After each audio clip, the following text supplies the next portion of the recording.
All right, now I want to have some volunteers just very quickly in 5 seconds say who, you can just shout it out. How do you hurt animals? How are you hypocrites? Driving a car? Driving a car, okay. Yeah, public transport. Walking in the forest. Okay. Public transport. Okay. I mean, all the big companies, I mean, our banks and everything that we use and what they cost to the world. The banks, yeah. Definitely. Taxes. Taxes. Medicine, Oh, yeah. okay. One over there in the back. I'm sorry? Using electricity in general. Yeah. I mean, with that comes like going to farms and maybe I scare those animals. Scare the animals? Drinking tea. Drinking tea? Yeah. How does that hurt I animals? think by pesticides, even if there's biological written in China. Okay. One over there? Touching the environment and other human animals. Okay. Cities, just taking the space away. Right, just living in cities. Okay. So, yeah, hopefully that starts to get to the idea is that we draw these arbitrary boundaries about what's moral and what's not, and then everyone else who's outside, we say that they're not woke, that they're not aware, that they're hypocrites, that they need to change. So as soon as someone tries to come into the movement, we immediately feel, oh, this is my friend, yeah, he's not vegan yet. Right? So immediately we create this separation between us and everyone else. But I argue that it's arbitrary. We choose some things to care about and other things not to care about. Like one example is most chocolate from big companies is picked by human slaves. A lot of our clothes are made by human slaves. But we're like, okay, practical and possible. So we're like arbitrarily choosing these identities and then separating ourselves and putting ourselves on a higher pedestal than everyone else. So I just wanted to remind ourselves that veganism is only one strategy, but that is not the goal, it's not veganism. The goal is to save the animals, to get them out of their cages. So veganism is one strategy to do that. But there could be other strategies, like changing the laws, like organizing a bunch of people and going in there and taking the animals out yourself. Veganism is an economic boycott. It's one way to get to animal liberation. But I feel the movement has kind of combined the two. And now we see veganism as the goal. And we say we want a vegan world. And we're using the vegan movement as the way to refer to it. And I think that combination of the two is not good for animals because we're confusing the message. So that's one idea that I had.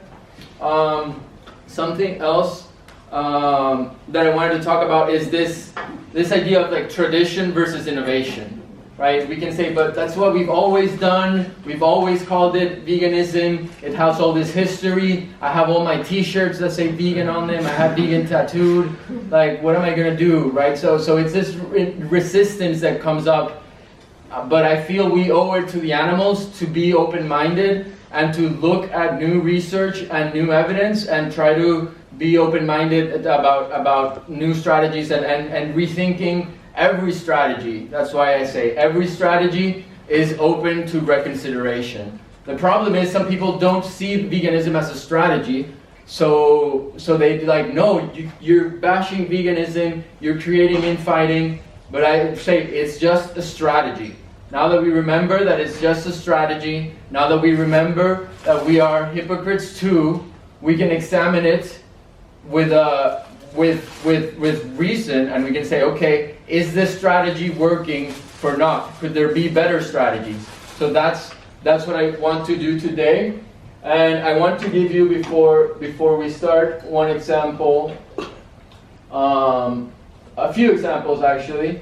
I'm going to skip a lot of this because we're going to go a little bit out of order depending how people are feeling, what they're thinking. But basically, other movements already do this. Big companies already do this.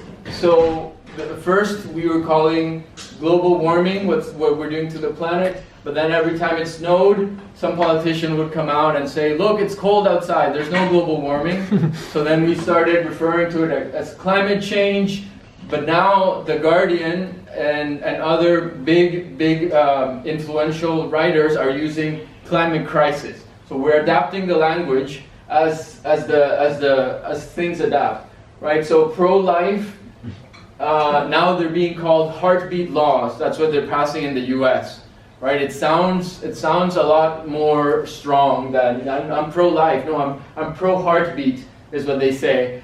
And on the other side, instead of saying pro-abortion, they've been saying pro-choice for a while. Now they're saying it's forced birth. You're forcing me to have birth, right? I'm not saying I'm pro-abortion. I'm saying I'm against forced birth. It's the same thing, but language matters so much. Language matters so much in every movement, in every way that we frame things.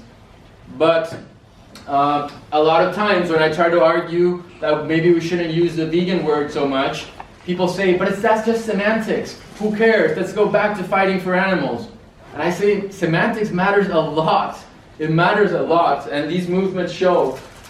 In California, when they tried to pass this right to marry, at first they were saying we have a right to visit each other in jail, to have our tax deductions and all that. And that just didn't sound well with people. They had focus groups, they got together, what did you like about this campaign, what didn't you like? And they finally saw that if you're referring that you want to marry for benefits and money, it's just like, I don't know if I support that, but when they say, I want to marry someone of my own gender because I want to express my love and commitment to them, it's like, okay, that's what I want to marry too, I understand. So they reframed the whole campaign from right to marry about being about love. So they did focus groups, they examined, and they changed strategies, they changed the language, they changed the framing because they thought, this is what works, and we're going to do it. And they weren't attached to this label, this identity. Same thing, they used to be called illegal aliens. Now people are referring to them as undocumented immigrants. And a lot of Jewish groups in the United States have been pushing for not calling what Trump is doing at the border detention camps, but calling them concentration camps, because people are packed together for days without even being able to sit down. Yes, one quick question. No, I was wondering if it was possible to put on the curtain because it's really hard Yes. to see the text. Yes, thank you. So, okay, so now that we've done three things, first we've realized that we're hypocrites too. Two, we've realized that veganism is just a strategy. It's not the goal, it's just a strategy. And three, we've seen that a lot of other movements change their language, change their framing to be more effective, to be more convincing to the public. Maybe you don't believe me in those three arguments, but now is the chance to discuss. So I want you to break up into maybe the people next to you, maybe your rats, something that's fast, and then I want you to talk about what the problems with veganism are, with the word veganism. One problem. In the actual definition, in the current definition, the absence of a call to action. Okay, so definition doesn't ask for action. Definition doesn't ask for action. Okay, one more over here. In the mainstream, it focuses on the diet, basically. Focuses on diet in the mainstream. So you're saying it's perceived as a diet? Yeah. Okay. Yeah, you could say it like that. Okay, it's perceived as a diet. One more. Defines what we eat, but not what we want. Sorry? Can you say it one more time? It defines what we eat and don't eat, but not what our goal is. Okay. So very similar to diet focus. Okay. One over here. There's lots of vegans who aren't active, but then there's also lots of non-vegans who are active, and we could use those. Oh, interesting. Interesting. Yeah, there are many activists who are not vegans, and there's a lot of vegans who are not active. Yeah. Absolutely. It's perceived as individual choice instead of a collective societal choice. Yes, it's framed as individual choice. It's about excluding things. One in the back over there. We are referring to as humans having physical lifestyle instead of the world that we want. So it's framed around humans choosing a lifestyle. Okay. Any others, Bastian? Word being not understood, or it's not vegetarian, or Okay. not vegan. So the definition is not clear. Yes. The definition is not clear. Okay. Anyone else who hasn't shared? Yes. Prejudice from the word. Yes. From the There's vegan. prejudice against vegans. Okay. One more. Maybe not connecting it to the emotion, like we want to stop animal exploitation, versus we talk about veganism, which is kind of like you don't know the definition, you don't know what it is. Right. Right. But So. we stand for freeing all the animals. We stand for we love animals versus we are vegan. You know what I mean? Right. Right. So it focuses on humans and not on animals, which might be more connect to people. Yes.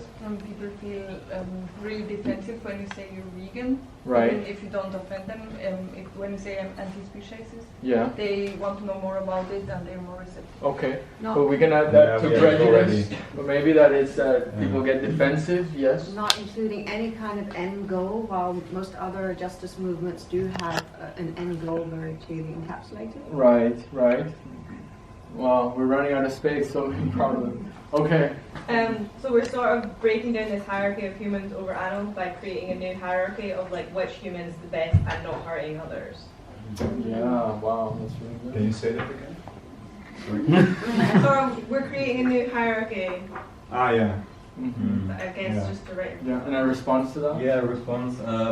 Yeah, maybe you know the comparison ego echo. Mhm. So that it's not like a pyramid with the humans on top, Mhm. but more like a bubble or a circle with all the life forms being Mhm. somewhere. Right. Yeah, it's creating a hierarchy of like we're better than the non-vegans. We're more ethical. We're more awake. Can I write it down as creating difference? Yeah.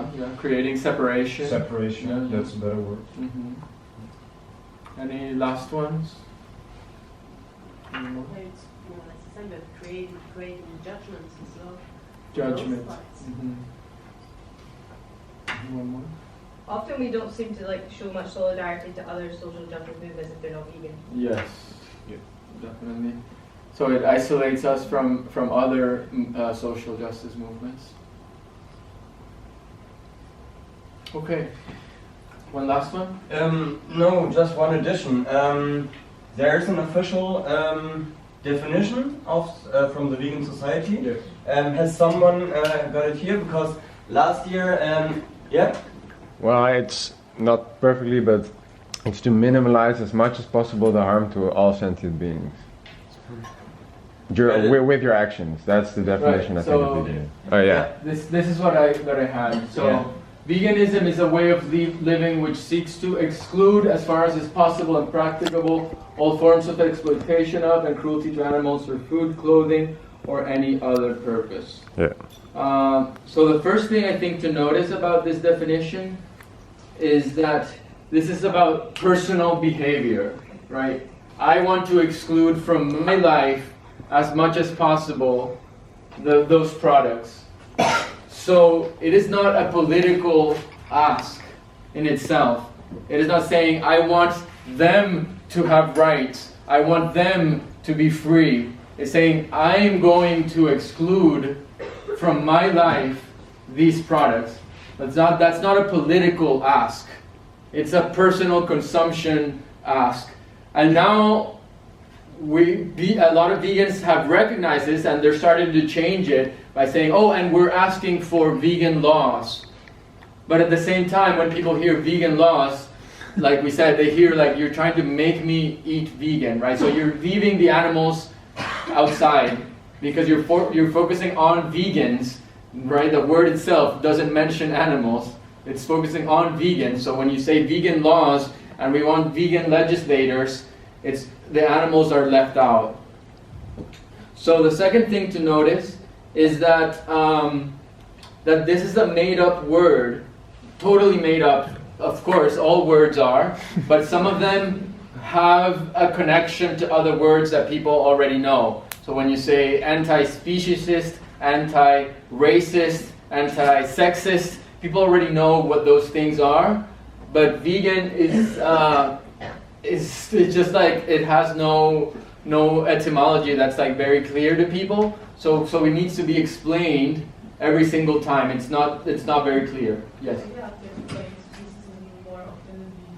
What's that? I think I have to explain the word speciesism more often than Okay, yeah. So speciesism also has problems with itself. Yeah. So last year I was at an event where Ronnie Lee was speaking, the founder of the animal liberation movement, and it's like an extension of this definition. I would like to read it. Yeah. Veganism is a way of living that seeks to exclude all forms of exploitation of non-human animals, which extends beyond dietary considerations to the avoidance of all forms of animal abuse, including harm to their natural habitats.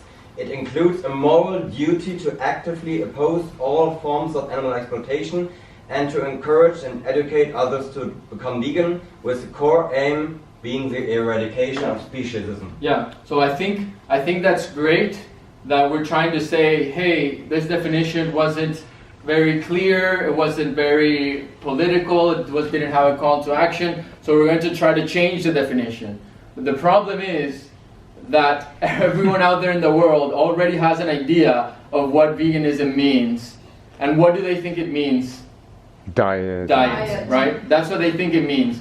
So now we have to start this new enterprise of trying to educate everyone about this new word and what it means, and try to change everyone's perception of what the word means. Oh no, wait, there's a new definition. Let me tell you what the definition is. Let me pull it up because it's so long that I can't even remember.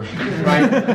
So let me get to questions in a second. So what I say is that, okay, so again, for any other purpose, so it's supposed to include everything. So like flying in airplanes hurts animals, driving cars, like we said, living in cities, but we kind of don't actually consider it so. Because this possible and practical is very vague. What does that mean? Possible and practical to who? And since it is vague, we need to redefine what it means all the time.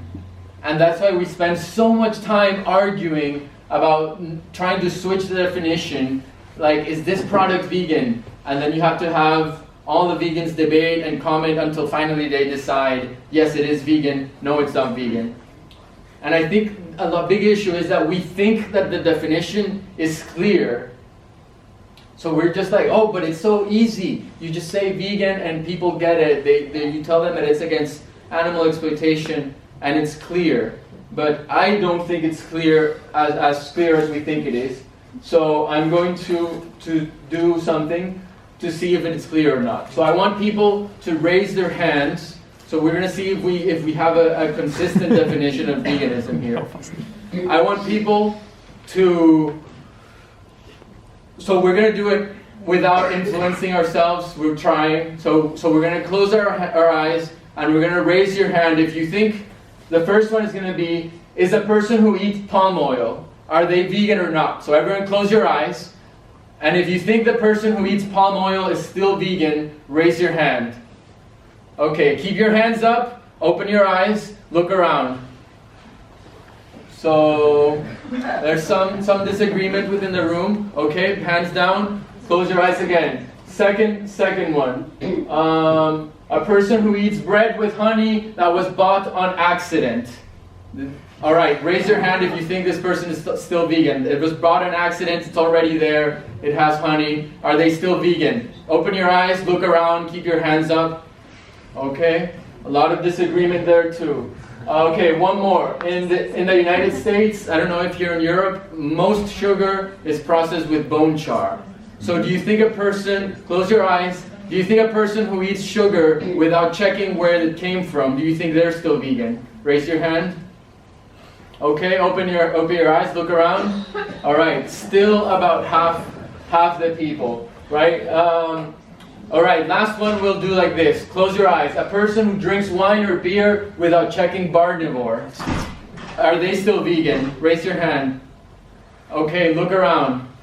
Okay, a lot of different definition of what veganism means. I'm going to keep going. Let's stop playing. But a person who feeds other animals to their cat or their dog, A person who goes to the circus, I think we would agree, okay, that one we decided, that's not vegan. A person who buys slave-produced chocolate, probably we still allow them to be vegan. What about if you watch videos of the circus? You don't pay for it, but you just watch videos.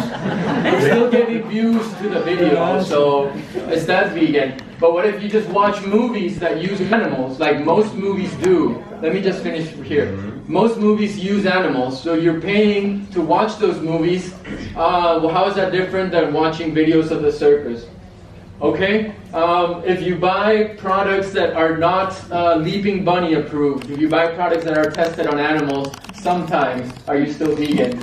If you get a flu shot, a lot of times they have eggs.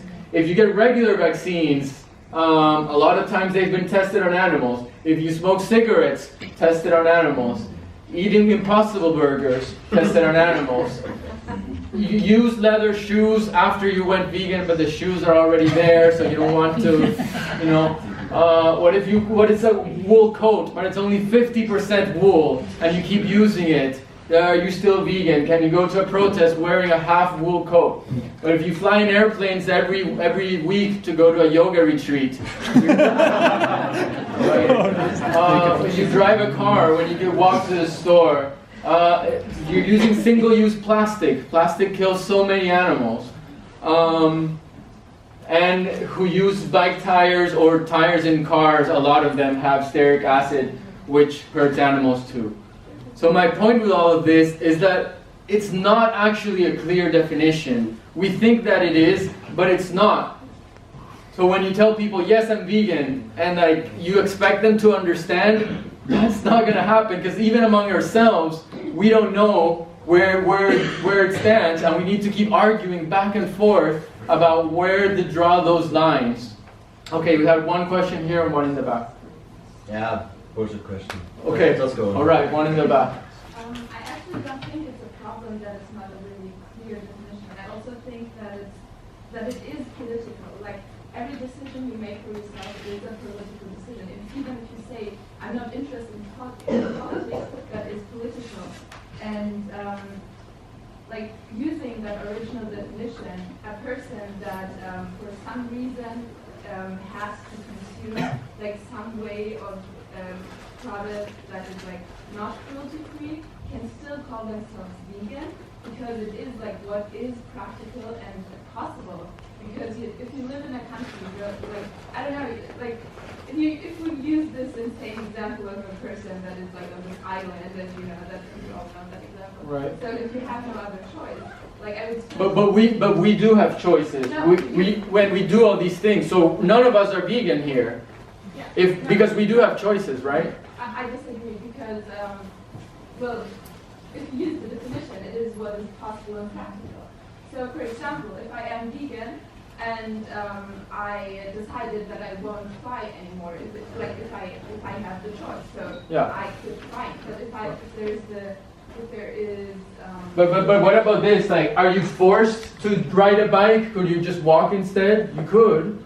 Are you forced to eat chocolate? You're not forced to eat chocolate. You're not forced to smoke cigarettes. None of us, these things are forced. We're not forced.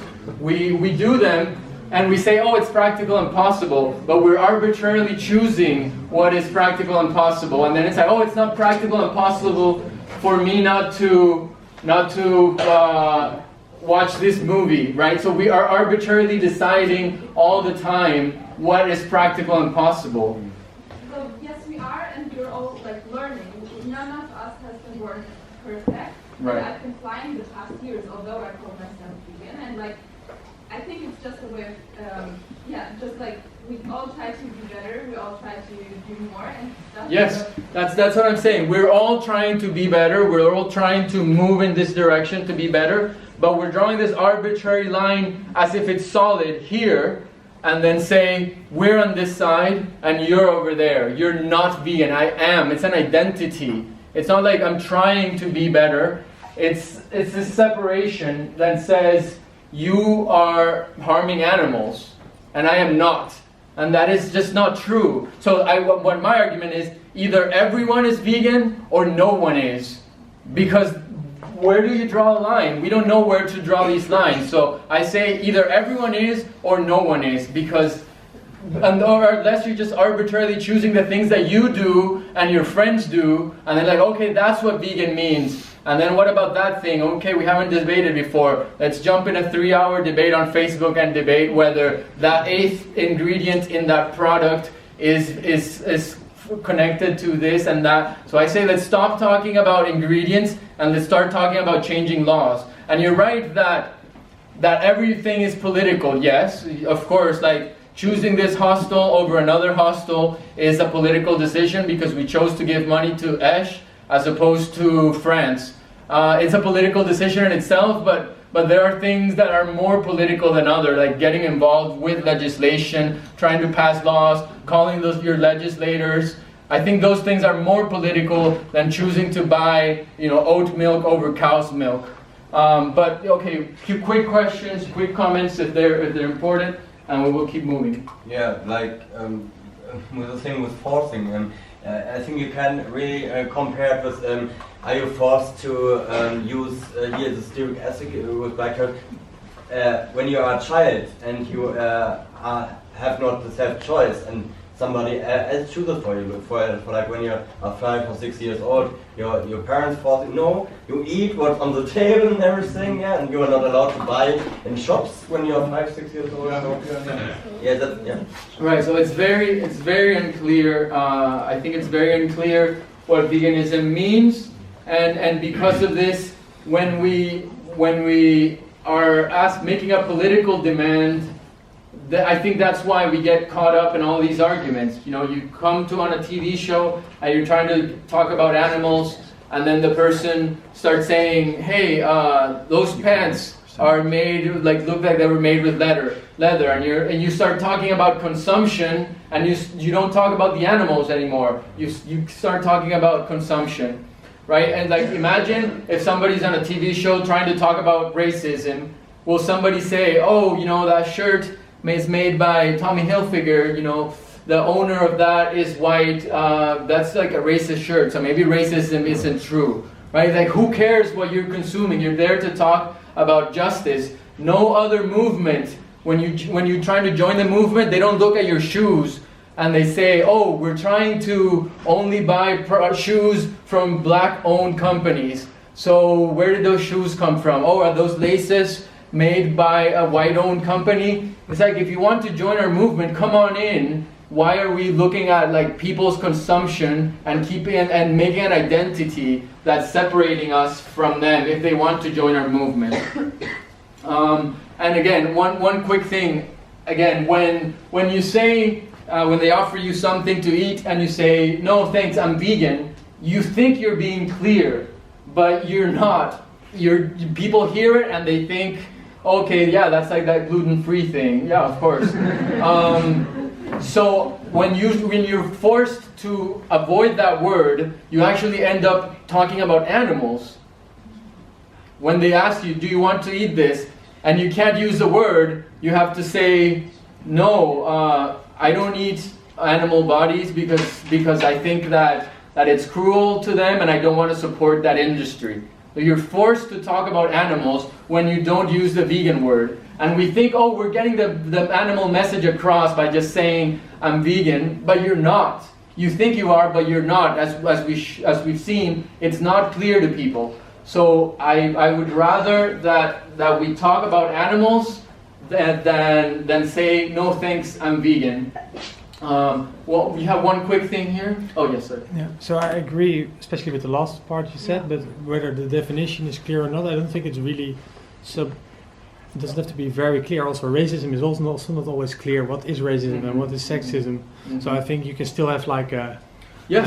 It doesn't have to be very strict. It's not like right. Everyone is... I agree, but I feel like that one is about like, you're talking about a group of people that you're trying to liberate from oppression, like this race.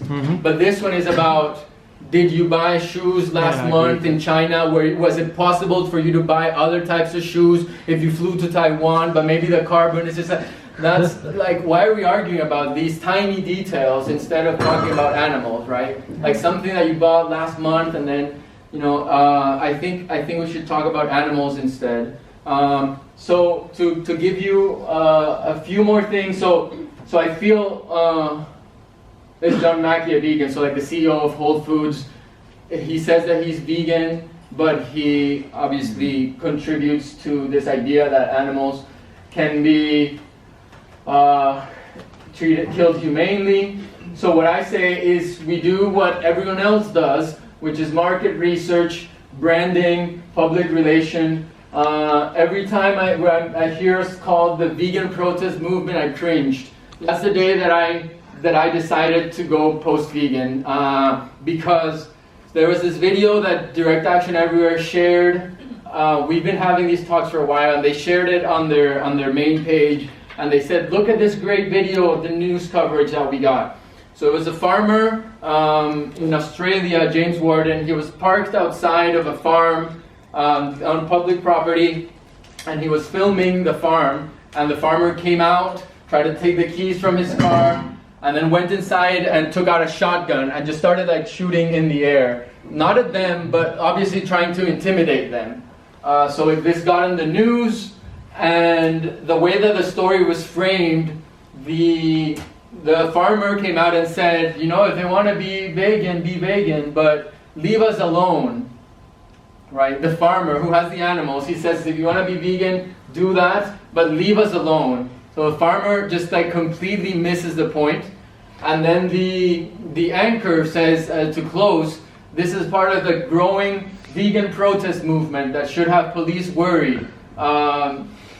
Right? So when people hear that, the vegan protest movement that's growing, that just sounds so bad. And when the farmer says, leave us alone, that just sounds so bad. However, if we stop calling ourselves vegan and we call ourselves the animal rescuer movement, the animal protector movement, the animal liberation movement, the animal rights movement, something that mentions animals, they can't say just go rescue animals there, but leave us alone. Like, of course, right? Like, that's the point. But they just don't get it.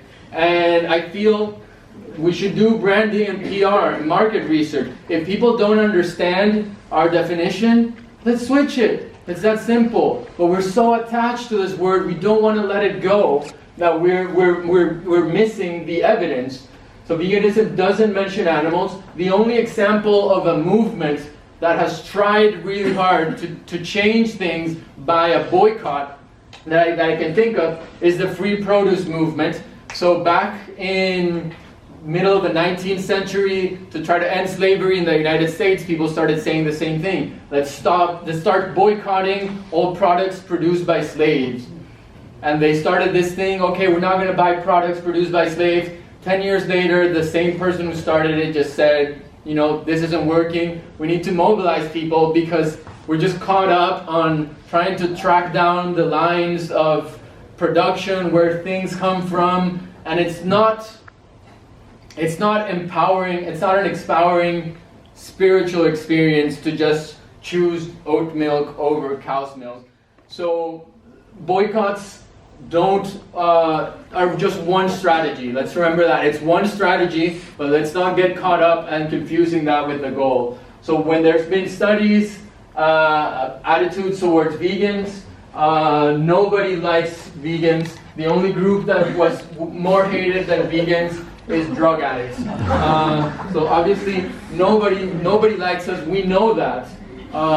When you look up why are vegans so, obviously this is a stereotype that we had. Why are we so angry, so pushy, so skinny, so defensive, so hostile, so emotional?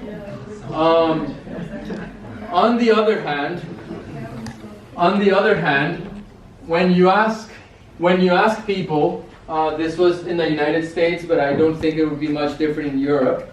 When you ask people, if you can't read, it says, which of these statements comes closest to your view about the treatment of animals? Okay, so there's three choices. First one is animals deserve the exact same rights as people to be free from harm and exploitation.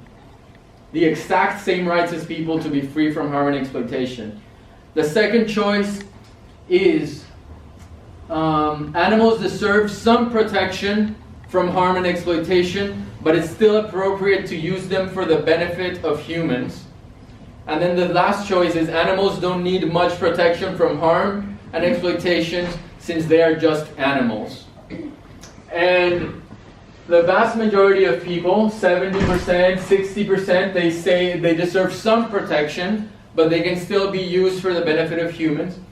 But 32% say that animals deserve the same rights as people. 32%.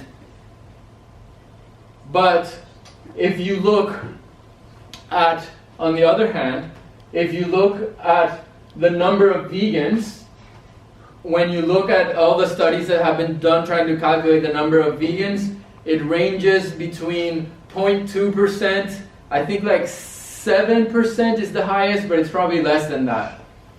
Right, so you have these two groups. 32% of people feel the animals deserve the same rights as people, but then only like 3% of them are vegan. Right, so this whole 29% of people or so could be on our side. They are on our side, but they feel like they can't come to a protest against factory farms, to a protest against bullfighting, because they're going to be judged.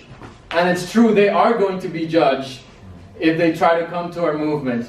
And I think we're leaving a huge chunk of people that want to help animals, and they say, yeah, I love animals, I want to come help. And we tell them, you don't love animals. You do not love animals. I know what loving animals means, and you do not love animals because you eat them. And what do they say? Okay, I guess I'm a heartless son of a bitch. I guess I can't come help you if you're forcing me to choose between giving up this food that I've given up for 30 years or coming to your protest, then I guess I don't love animals. I guess you're right. And that's what we're telling them. Animal lovers don't eat animals. Yes? I just think for that poll that you did, and I've seen another poll should we shut down all slaughterhouses? I think they're very leading. I think there's a bunch of different people could make that same poll and word it different ways, and you get completely different results. Yeah. I think it's just unspecific and also leading. Yeah, it could be, but I mean, I read the question. You can decide how clear the question sounds. So it's animals deserve the exact same rights as people to be free from harm and exploitation. I think that's pretty clear. Maybe the number is not 32%, but maybe it's 20, maybe it's 15, but it's certainly not 2%. We're certainly missing out on millions of people, and I feel instead of isolating them and saying you need to come to our march and be vegan, we can just say, are you against factory farms? 90% of people are going to say yes. Okay, let's have a march against factory farms. Everyone will come, and we're going to start, and then they'll start realizing that everything is a factory farm, and then they can be on our side. But let's work together with them instead of isolating them. Well, okay, quick things here. I think whatever the number, all of us in this room know many, many people who are true animal lovers, who wouldn't hurt a fly, but who are not vegan, and those are an enormous amount of people in our lives. So. Yeah. Whatever the exact figure. Yeah, and they don't feel comfortable coming here because they know that they will be judged. Even if we don't tell them directly, we're gonna be like, oh, let me show you this documentary, or let me give you this leaflet or something. So we're always trying to change them. As soon as they walk in through the door, the first question we ask is, how long have you been vegan? But we're assuming that they're already vegan, right? So imagine if you went to an environmental movement, and as soon as you get there, they're like, oh, how long ago did you stop flying in airplanes? And you're like, oh, no, I still fly in airplanes. Okay, all right, let me show you this documentary. I don't know if I can come back to this movement because my grandma lives all the way across the world and I really want to see her. So if you're going to be judging me, I don't think I can be part of this movement. And that's what we do.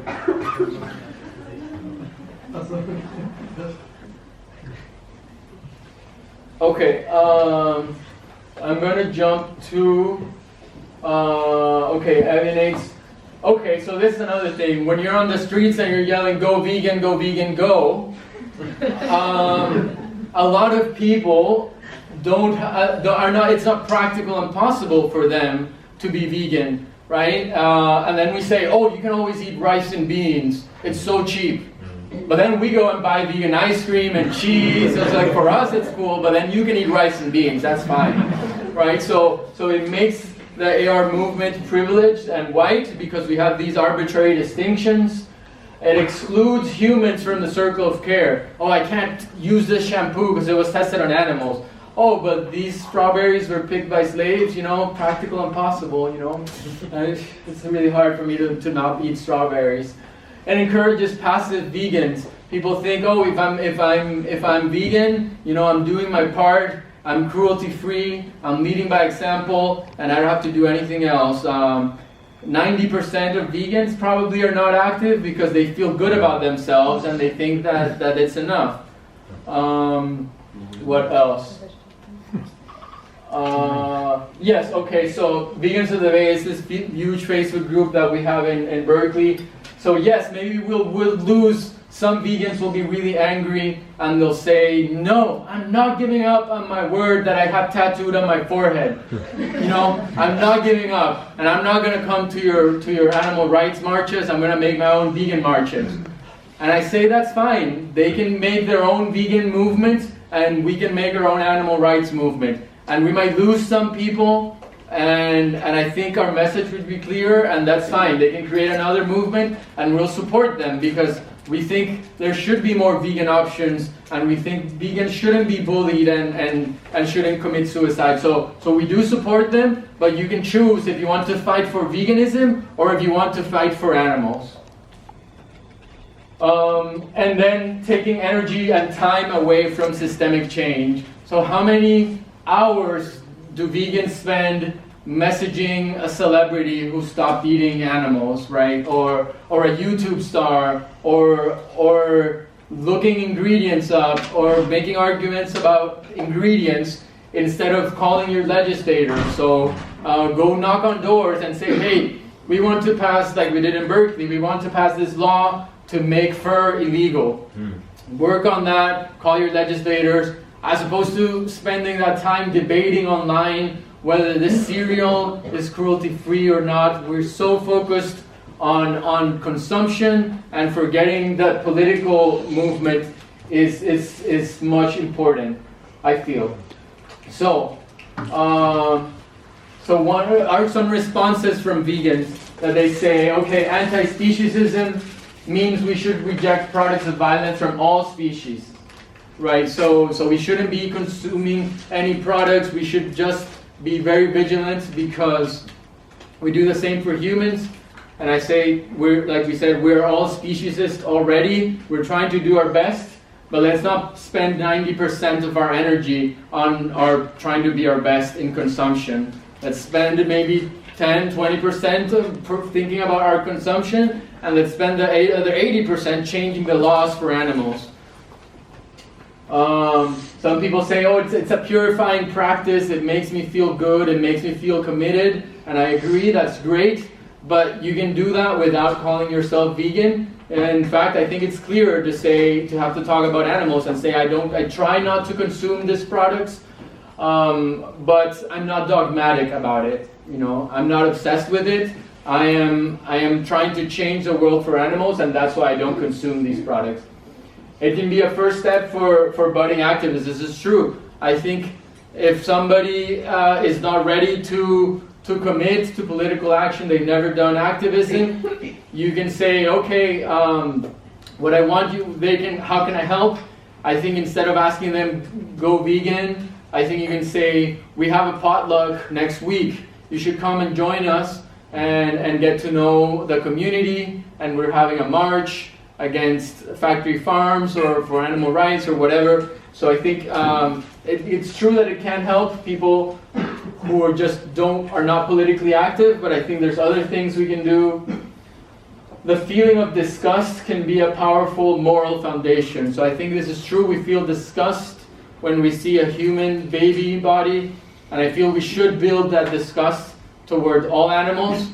So this is where we draw a line again. So I feel like bodies, corpses of animals, is still something that I feel uneasy about. So I still follow the pledge. I still try not to sit at tables with people eating animals, and it forces me to talk about animals by saying why I don't do that. Okay, so people say, okay, but if we reduce the demand, then that'll affect the supply. And when I say to that is, maybe maybe in the long term, because the market is not free. So for years, vegans in the United States, for example, have been reducing their dairy consumption, and a lot of dairy farms are going bankrupt. That's great. What happens? The government comes in. Well, the dairy industry gives money to the politicians, and then the politicians give subsidies to the dairy. But if we're not going to ask people to go vegan, what are we going to ask them instead? And I think that the solution, one solution is to ask them for an animal bill of rights. So that's what we're going to talk about today. So we're going to ask for an animal bill of rights, and we're going to use civil disobedience to ask for it. So when DXC started, I want to start with just a background on DXC. We started doing mostly these sorts of disruptions in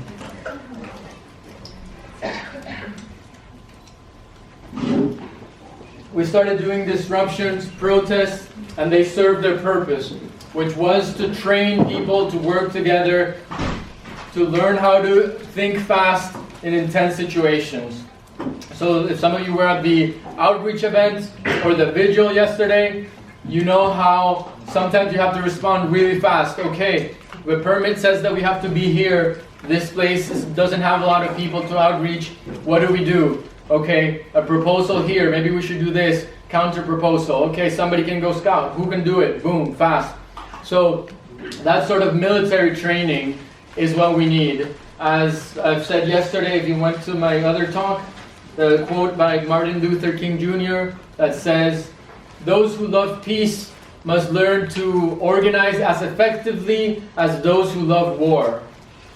So this means that we need to be fast military, work together, have a hierarchy, respond fast, and do things that are brave and bold. So this is how we started, kind of bending the law a little bit. You go inside a place, you start shouting, they say leave, and you say, okay, I'm leaving, but I'm shouting while I'm leaving. So it's for people who've never broken laws before. This is a way to start saying, okay, I can start bending the laws a little bit for animals. I think animals deserve more than just us waiting for institutional change. So we started moving in that direction. We started doing rescues at night, getting lots of press, exposing the condition, and that worked for a while. That was great. But then we moved on and we started doing the mass daylight open rescues when we had enough people.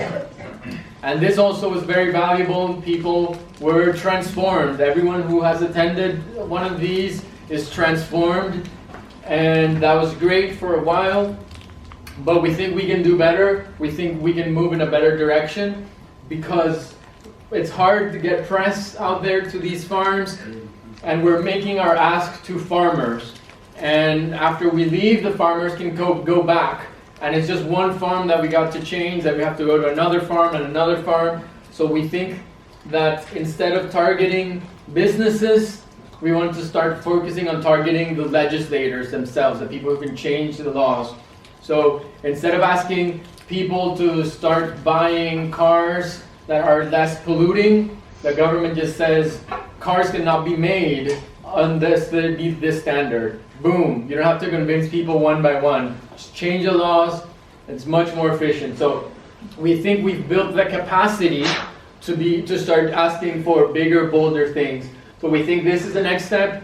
We had already started planning, thinking about this, and the Extinction Rebellion showed that it works. They got the United Kingdom to be the first country to declare a climate emergency. They got massive media attention about this, and as I said, it worked because it inspired people to do it again. So now they're going to come back even bigger in October, and it'll inspire more people, and the next time they come back, they won't be able to be stopped. And that's what we need. If we can get 5 million people, 10 million people doing this, we win. There's no way that they can arrest 10 million grandmas and children. And if you have cameras, if you have the press there, what will happen is they'll have to listen to us and they'll have to have this debate. And we can get this debate on the national press. And we know that all the arguments for abusing animals are unscientific, they're fallacious. So we just need to force this debate. That's the point of this civil disobedience, is to force the debate that society does not want to have. And some people will argue more about this later, but some people don't believe that Erica Chenoweth, she looked at 300 movements. She saw that every single time nonviolent movements were mobilizing people and they reached 3.5% of the population, they always won. Which means if you have enough people who are asking for something, you have to listen to them. You can't ignore them anymore. You can't have enough buses to arrest people. You shut down society, shut down the bridges, shut down the streets, shut down the government, and then they have to listen to you. So that's what we think is the next step. But the only way to get to 5 million people is to start with 10 people who are willing to get arrested. And when those 10 people get arrested, they'll inspire everyone else in our community. Like, I don't know if we have Heiko here in the back somewhere. Yeah, if we can give him a hand. Like, that wasn't that so inspiring to see somebody there for so many hours? Then when they invite you to a protest, you know, it's like, how am I not going to go to a protest that he's organizing? Like, it's the least I can do, right? If somebody was just arrested for animals and then they organize a protest, it inspires, it forces all of us to be bolder. So we keep inspiring one another. We start with 10, and everyone around you understands that this is not a diet anymore. You're going to jail for this willingly. Let's talk about this, right? So it inspires the people around you, it inspires your family. It makes it very clear that this is political, that this is not a diet. So what we want to ask for is this idea that we're calling Gross's Law an Animal Bill of Rights. Basically, we want to have a global campaign asking for an Animal Bill of Rights. And well, I'll talk about that more in a second, but basically, we're trying to shift the animal rights movement in a new direction. So a new target. Instead of the target being individuals and trying to change their behavior, instead of the target being corporations and trying to change their practices, we want the new target to be lawmakers. We want to focus on the government as our target. Secondly, we want new tactics. In the animal rights movement, like I said, we protested and we left. We maybe rescued some animals at night and we left. I think we're getting to the point where we don't have to leave anymore. If you have enough people, right now they can arrest us, but we can inspire more people to the point where we say, we're not leaving until all of those animals are out. And we're staying here. And that's what we've been doing. We're staying here, and you can arrest us if you want, and we'll go to court. And when we go to court, we'll show the videos of what we found inside, and we'll go to the press, and we'll let the public decide if we should go to jail or not.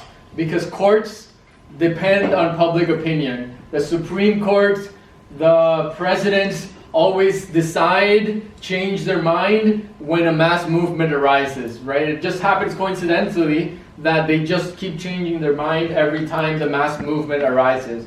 So we want to have this argument in court, and we think we want to change the argument, right? So instead of asking people, will you go vegan or not? We don't want to ask them that question. We want to ask them a separate question that says, do you think she deserves to go to jail for 10 years for rescuing these animals? Look at the conditions they were in. Do you think she deserves to go to jail for 10 years or not? That's the question that we want to pose to people. So we think that's a much easier question to ask. We think most people will be on our side if they see the videos of what's happening to animals, and we frame it as, do you think we should go to jail or not? So once these disruptions, these open rescues start happening every week And like I said, if we remain non-violent, we keep having children and grandmas do it. Do you think this grandma should go to jail for rescuing this chicken and taking it to the vet? Them to the vet? I think it's gonna be very easy for people to be on our side. Much easier than would you please stop consuming this recipe that your grandma taught you? I think that'll be a much easier ask, focusing on open rescue and civil disobedience. And a new demand, which is asking for an animal bill of rights. And I'm going to talk about that now quickly. So an animal bill of rights is something that is more clear. So we want to shift the animal rights movement as well from asking for animal rights. And when we say animal rights, that's a lot of people interpret that as a right to a bigger cage. If we just ask for animal liberation, that's also pretty vague. What are you going to do with the animals? Can they run on the streets? And basically, we wanted a very clear ask, very bold demands of what animals deserve. But before I show it, I just want to say that this is not going to be the language that's going to be written in the law. That's going to have to be decided by every jurisdiction, every country, when they sit down, if they get to sit down with the legislators. So this is not legislative form. This is just to serve as inspiration for us to get in the press and to have a clear ask. So this is what it says. Science tells us that non-human animals are sentient, and justice demands that all sentient beings be protected from tyranny and oppression. For the past few centuries, we have been expanding our conception of who deserves our care, but we recognize that non-human animals still have no appropriate legal protections. We ask that you support legislation giving all sentient animals. So there's already tons of cities across the world that have already sent this to their legislators, asking for animals to have the right to be free, not owned, or to have a guardian acting in their best interest, right to not be exploited, abused, or killed, the right to have their interests represented in court and protected by the law, the right to a protected home, habitat, or ecosystem, and the right to be rescued from situations of distress and exploitation. So pretty basic things, and we would rather debate this with people than debate, what is it called? I can't even remember. All these dumb small ingredients that people don't even know what they're called, and you're telling them, hey, did you know that you can't eat your favorite food because the 19th ingredient is this? I'd rather not talk about ingredients. I'd rather talk about, do you think animals deserve a protected ecosystem? Or do you think it's okay to go in there and tear down the forest and burn it down? Or do you think animals deserve a right to a home? I think arguing about this instead of arguing about consumption is better. I think arguing about persons instead of arguing about products is much better, much clearer. Very quickly, Rose is a chicken that was rescued last year. Actually, September 29th is the anniversary when she was rescued. We went into a farm where we knew there was animal cruelty. The police came, they took most of the hens, but they said one of them can go. The one that looks the most sick, they can go. They let the activists go, and they let Rose go. So to us, Rose is a symbol that even the police is willing to break the law for animals. Because if someone was stealing televisions, they would never say, okay, you can take one TV and go. Just go, right?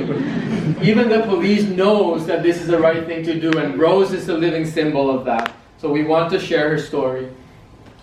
So briefly, I'm going to go through a brief history of civil disobedience. Henry David Thoreau started in 1849 popularizing this idea of civil disobedience. He basically said waiting 4 years to vote is not enough to change the world. Right? Scientists say we have 12 years left to stabilize the climate, and we're not going to wait 3 years until Bolsonaro is up for re-election. Okay, and then we'll vote. And then if we get another shitty president, then we'll wait another 4 years. There's no time for that. There's no time for voting and waiting for the system to fix itself. There's no time. So this is what Henry David Thoreau said. He says, if the rules are unjust, If the game is rigged, then you stop playing by the rules. You can't use rules designed by the system to take down that same system. And the laws must be broken, and good people have a duty to break those laws. And if every good person is breaking the laws, then we'll have a debate in society, because the jails will be full of good people, and then we'll have to finally have that debate.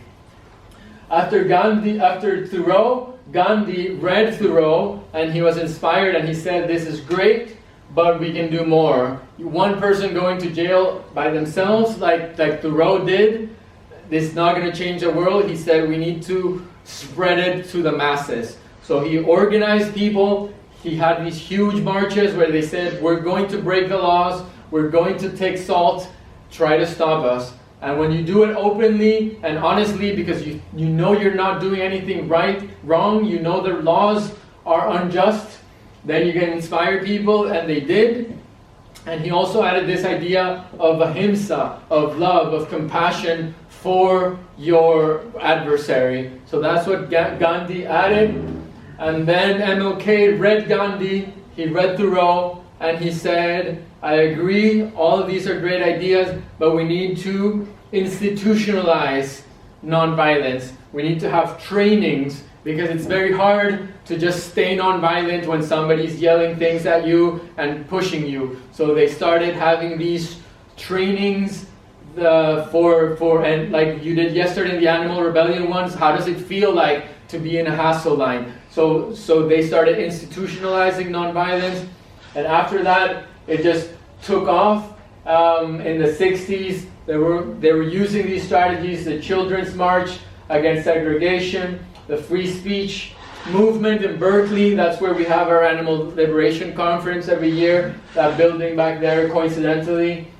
And of course, the anti-war movement was using these methods of civil disobedience a lot.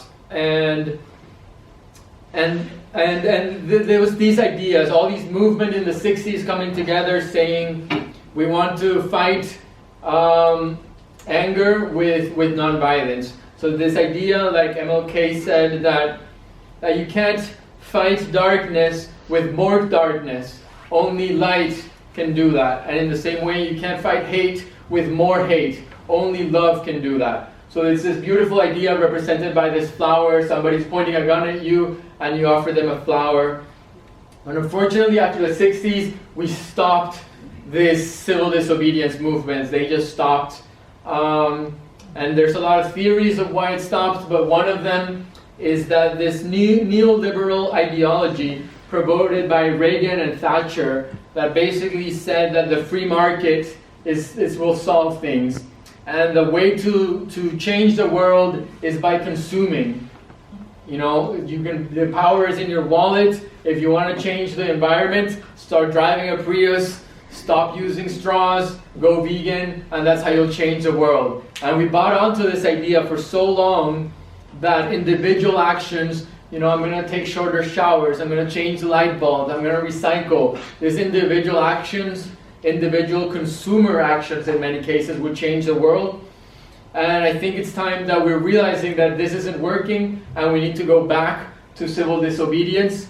We need to go back to this flower, to this love and compassion and these trainings, and we're bringing it back. Then this is what we're doing. We're bringing back civil disobedience as an Animal Liberation Conference. Last year, it wasn't staged for the last picture. I found it afterwards. But this is what we're doing. We're standing up and we're saying, enough is enough. We're running out of time. We're not going to wait for the political system to change itself. So, if the society doesn't want to negotiate, if they're not willing to listen, we will force them to listen. And we will not let the government keep running until you listen to us.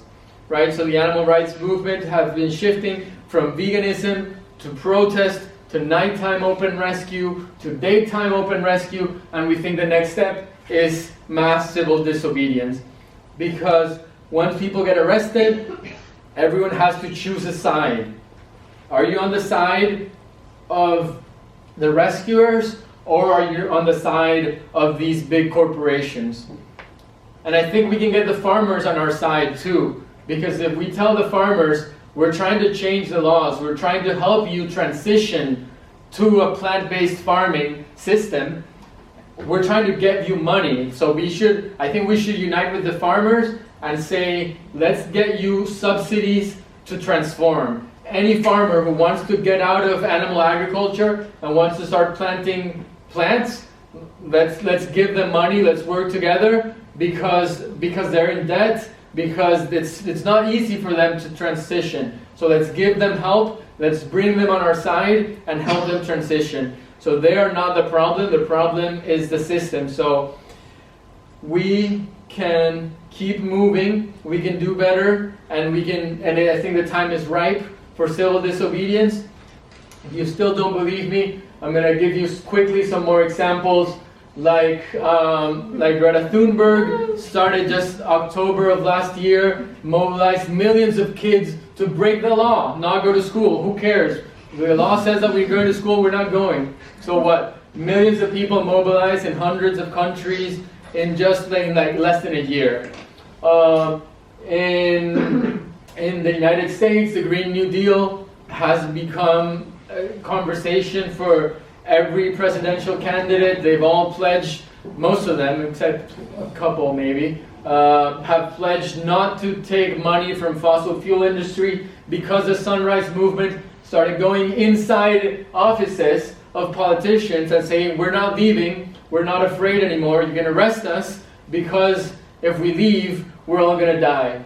And they did that, and they got massive press. People in Australia, also civil disobedience, got a response from the Prime Minister, which wasn't a good response. They were still being criticized, but that doesn't matter. What matters is starting these conversations, starting these debates. Prime Minister says something that's unscientific, and we get a chance to respond. Anyone who's done outreach knows you don't have to have these conversations 20 million times. We can have this conversation one time on national television if we can force the debate. So that's what I think we can do. We can force the debate by getting people to take more risk, to be arrested. And I wanted to just close off with this message from Banksy that showed up after the Extinction Rebellion protest this past couple months ago. And it says, from this moment, despair ends and tactics begin. And I think this captures the moment we're in so well. This word, despair, I think exactly is where we're at. I think we're in a pretty dark place.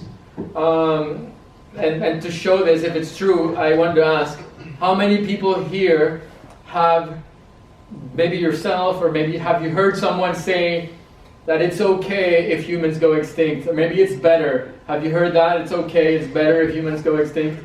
Right, so I think this is pretty dark, that we're all thinking, it's okay if we're dead.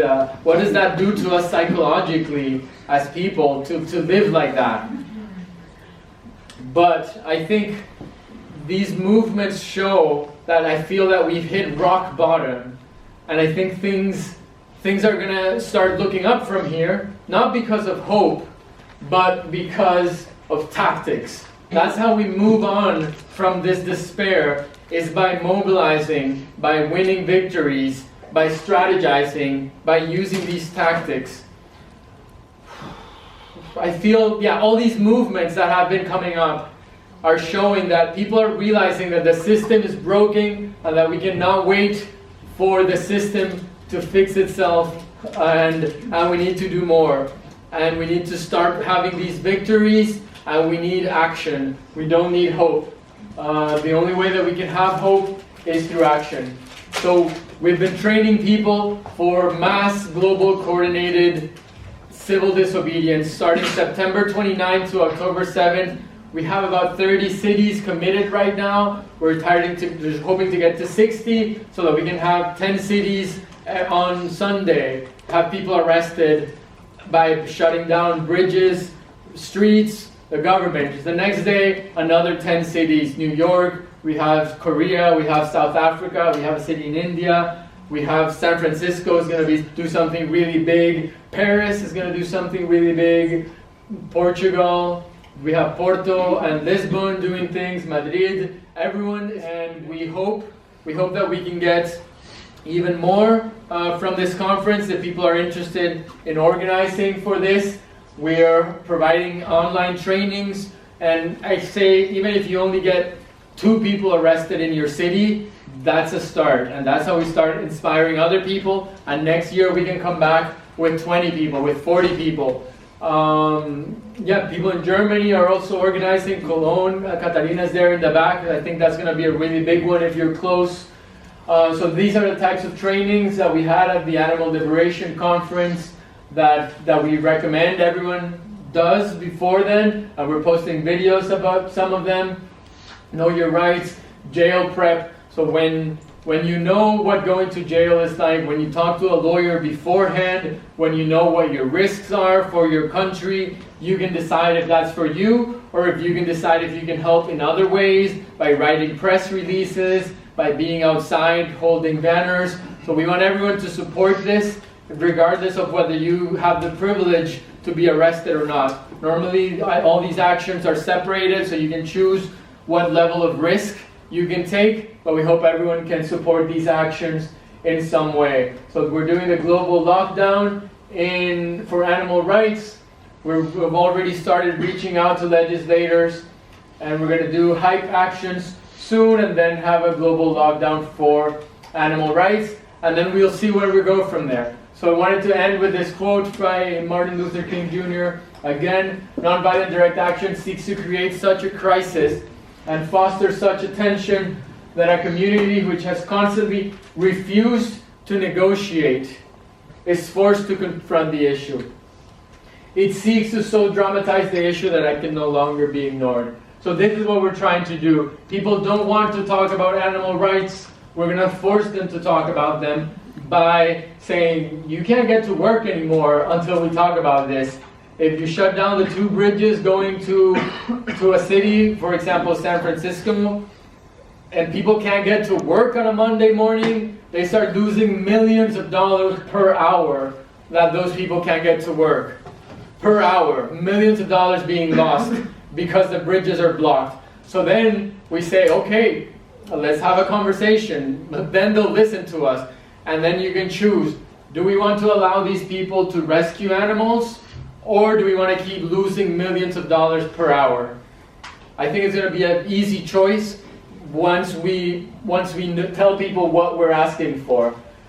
So you can email me, orlando@directactioneverywhere.com. I just wanted to end with showing you the map. We have this, not in German yet, but basically we're showing that it's time to move to civil disobedience. And these are the participating cities so far. So if any of these cities are near you, you can join one of these, or you can create your own.